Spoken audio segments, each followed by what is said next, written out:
morning, welcome back to my channel and welcome back to another video. Today's video is going to be part 2 of my pregnancy journey. In part 1 I covered the first trimester and second trimester as a first time mum, and I basically just talked about how I was feeling in each of those trimesters and kind of compared the symptoms and stuff like that. So in today's video I'll be doing the same, talking through the same points, but basing it off my third trimester.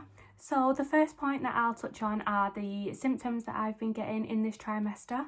Number 1 is heartburn. Now I have never had heartburn before up until pregnancy, and loads of people kept saying to me that the heartburn in pregnancy is really bad and stuff, but throughout the first and second trimester I never really had it, but it's started creeping in now. I only get it during the night. I don't know if that's normal. I don't know if that kind of is when heartburn usually occurs, but I have definitely had some sleepless nights just from the pain. Luckily it's not every night, it's only after I eat certain things, so I have decided to try and avoid those, but yeah, definitely painful and definitely not a symptom that's enjoyable. The next symptom that I've been really struggling with is shortness of breath. Now I've had this throughout my whole pregnancy, but obviously now that I'm getting a lot bigger and baby girl's growing and I'm getting a bigger bump, oh my days, it's not even just when I'm moving. I could just be sat down, I could be talking and I literally sound like I'm dying, and I have to apologise to people. I'm like, I'm so sorry I'm breathing like that, because loud breathing is one of my pet peeves. I hate loud breathing, loud chewing and stuff like that. So I feel like I'm a bit of a hypocrite at the minute because I'm breathing really loud and fighting for my life. So that is definitely not enjoyable, especially when I'm not even moving. I'm just having a conversation with someone and I can barely breathe. Another symptom is, of course, frequent urination. Now, again, I've struggled with this the whole pregnancy, but it is just getting worse now that baby girl's getting bigger, because she's obviously pressing on my bladder, and especially when she's wriggling around, I can just get the most random urge to go, and I'm like, I need to go and I need to go now.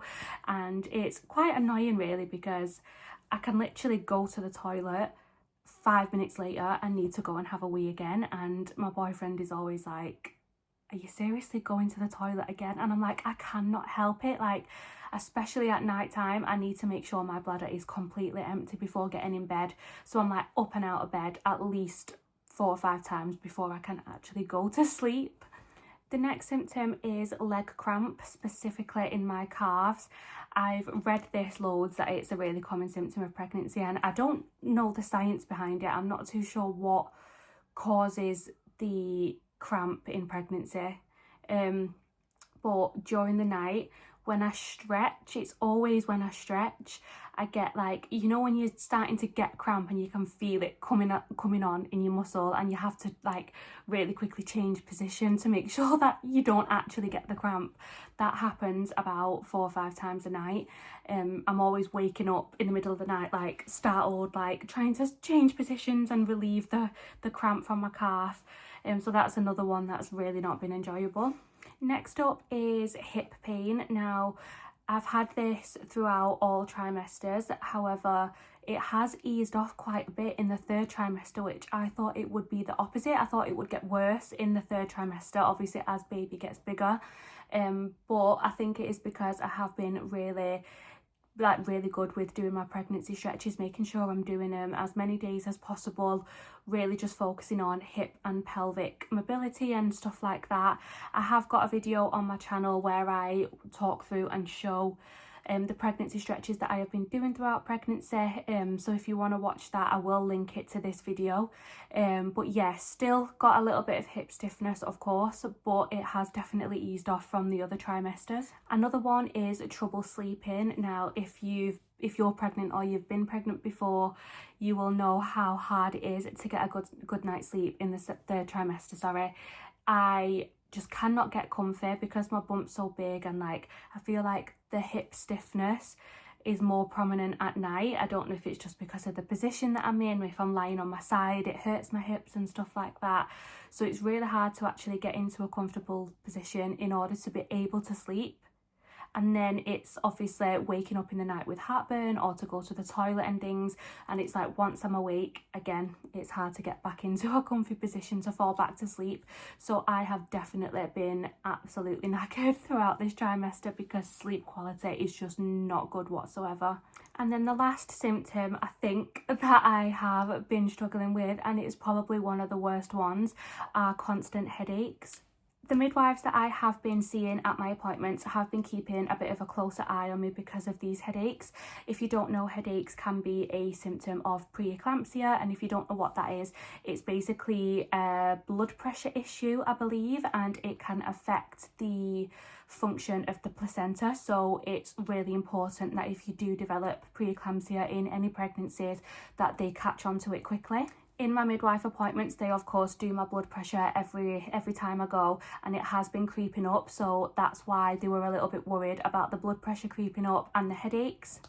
Luckily, my blood pressure is still within normal range. It's just a little bit higher than my usual one. So it's not too much of a concern at this point. It is obviously important that they keep a really close eye on it and that I'm letting them know if I develop any other symptoms.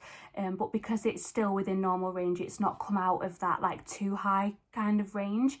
They're not too worried. But the headaches have been a nightmare, and I did go to triage for a severe headache that I had. I took paracetamol, I was resting, I was having water, and it just would not budge.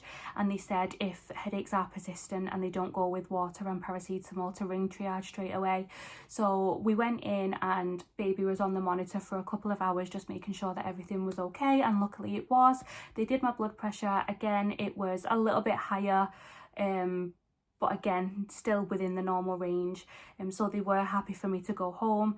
And they did send in a doctor as well for a second opinion on my headaches, and when I was describing the headaches that I've been getting, she did say it does sound like normal pregnancy migraines. I've always suffered with migraines. That's kind of a hereditary thing that I've got from my dad's side of the family.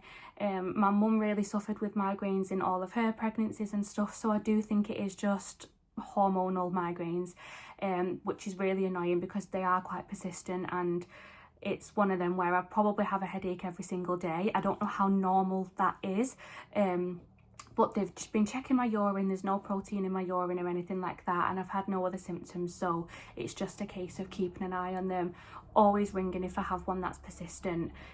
But yeah, those are the symptoms that I've been dealing with, so they're definitely not enjoyable, like I've said, but I feel like it could be worse. I know there's people with pregnancies where they are really sick, they can barely get out of bed, and they're having issues where they have to have extra appointments and extra scans and stuff. So although my symptoms aren't the best, I count myself lucky that it has been quite straightforward so far.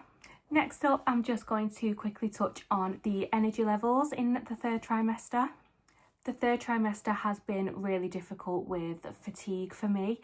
I have had extreme fatigue to the point where no matter how much I'm sleeping, no matter how well I actually sleep, I am constantly knackered. And at first I did just think this was normal and that it was just because I'm obviously growing a human. It's obviously very demanding on your body and things like that, and baby's taking all your nutrients and stuff, so I thought that's just why I'm feeling so tired.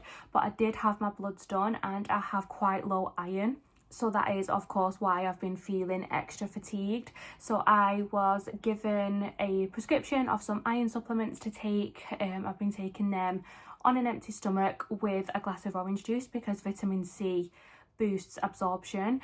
I think I have about 3 more days left on them. They did say I would start to feel a lot better once the iron tablets were in my system, but to be completely honest, I've not really noticed a difference in how I feel. So at my next midwife appointment, I will be having my bloods done again to check the levels again, and they can determine whether I need another course. Next up is exercise during the third trimester. I am so thankful that I have still been able to train during this pregnancy. Although I have still been training, my sessions look completely different to pre-pregnancy. This is because I have lowered the amount of sessions that I'm doing each week. So pre-pregnancy I used to train 4 to 5 times a week, whereas now I train around 2 to 3 times a week. 3 is on a really good week, but the standard is usually 2 times a week. And the intensity of my sessions has changed as well. I of course don't lift nowhere near as heavy as what I used to before I was pregnant. I take extra rest when I need it, and I also don't do as many exercises. I do a little bit of a shorter session. If you do have a straightforward pregnancy and there are no reasons why you shouldn't exercise, the midwives do actually encourage continuing exercise, just because it can really help prep your body for labour, and it can really help with your recovery as well. So I'm just really thankful that even though I'm not going as much and I'm not training as hard, I still get to go and support my body. And then, like I mentioned before, as well as doing my weight training sessions in the gym, I have also been doing pregnancy stretches. So I'll do these as warm-ups or cool downs when I'm in the gym, but then on my rest days when I'm at home, I will make sure I do a mobility routine at home as well, just to really focus on that hip mobility and just so that I can move my body on days that I don't go to the gym. Next up, I'll just touch on food aversions and cravings. Luckily for me, I have had no food aversions in this trimester or the second trimester. In the first trimester, I couldn't eat hardly anything. Everything just really knocked me sick, and I just couldn't bear the thought of eating the things that I would usually love, and I just found it really hard to find something that I could actually enjoy and stomach. Whereas in the second and third trimester, I have had no food aversions whatsoever, and I'm really thankful for this, because I know in a lot of pregnancies, they get their nausea back in the third trimester. Touch wood, I haven't had any returning nausea or food aversions. I still feel myself. I've got a really big appetite, so I'm hoping that it stays this way for the remainder of the pregnancy. As for cravings, I've not had any unusual cravings. I've been craving chocolate and I've really been craving ice cream, but those are relatively normal. I don't think that's anything out of the ordinary. And then the last thing that I am going to touch on are the emotions or worries that I've had in this trimester. So my nerves have started creeping up a little bit about labour approaching. I feel like I have been as prepared as I possibly can be. I've read pregnancy books that touch on labour and, you know, the things to expect and kind of what could go wrong or what couldn't go to plan.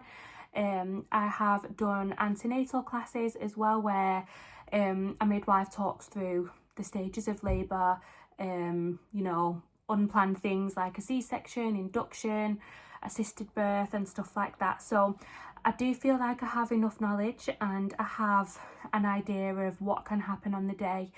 So like I say, I do feel as prepared as I possibly can be, but it is still nerve-wracking no matter what. No matter how prepared you are, the closer you get to your due date, your nerves will start to creep up a little bit about the pain that you're going to endure and like the things that can happen on the day. But although I am nervous, I'm nowhere near as nervous as what I was at the start. When I first found out I was pregnant, I was like, oh my gosh, I am going to have to give birth.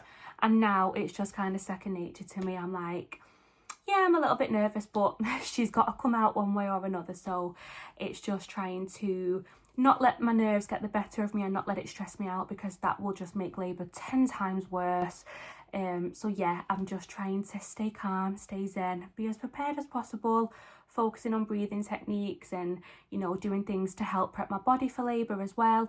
Perineal massage, pregnancy stretches, still training so that my body is strong. And then as for worries, I've not been worried about too much.